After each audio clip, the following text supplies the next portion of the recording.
The difference between being seen and being exposed. Human beings have always wanted to be seen. Not simply looked at, not merely noticed, but truly understood. We want others to recognize who we are beyond appearances.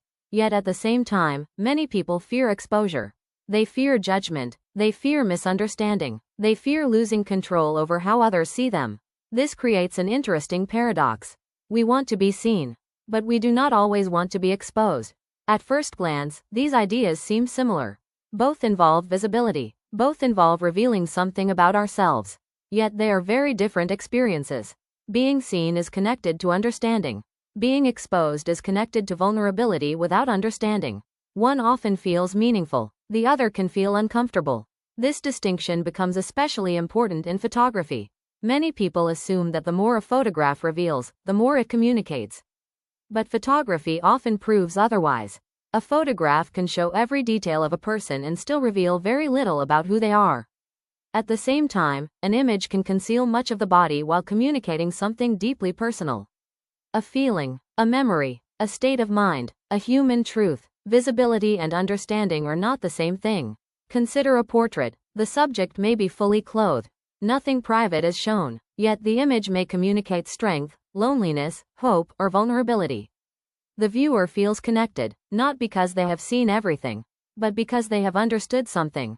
The subject feels seen. Now imagine the opposite. An image may reveal far more physically, yet the person behind the appearance seems absent. The viewer notices the body but never engages with the individual. The photograph becomes focused on observation rather than understanding. In that situation, the subject may feel exposed rather than seen.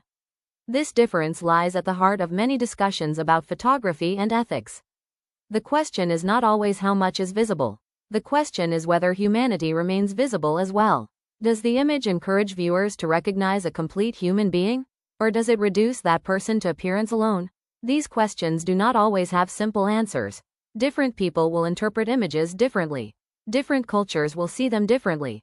Different artists will approach them differently. Yet the questions remain important, because they challenge us to think about what it means to truly see another person. Psychologists often note that trust plays an important role in vulnerability. People are more willing to reveal themselves when they feel safe. Trust creates openness. Without trust, vulnerability can feel uncomfortable.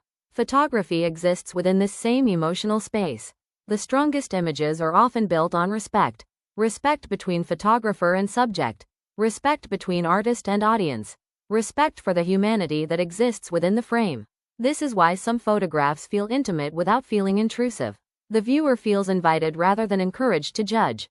Connection replaces curiosity. Empathy replaces assumption. The image becomes more than a visual experience.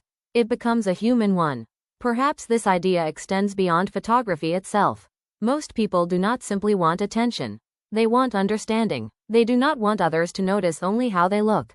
They want others to recognize who they are, their experiences, their emotions, their individuality, their humanity. And perhaps that is why certain photographs remain unforgettable. They do more than show a subject. They reveal a person. The viewer recognizes something genuine, something familiar, something real. The image becomes a reminder that every photograph contains more than a face or a body. It contains a human story. The next time you encounter a powerful photograph, ask yourself a simple question. Am I merely looking at this person? Or am I truly seeing them? Because the distance between being seen and being exposed may be small, but the difference is profound. And understanding that difference may be one of the most important lessons photography can teach us.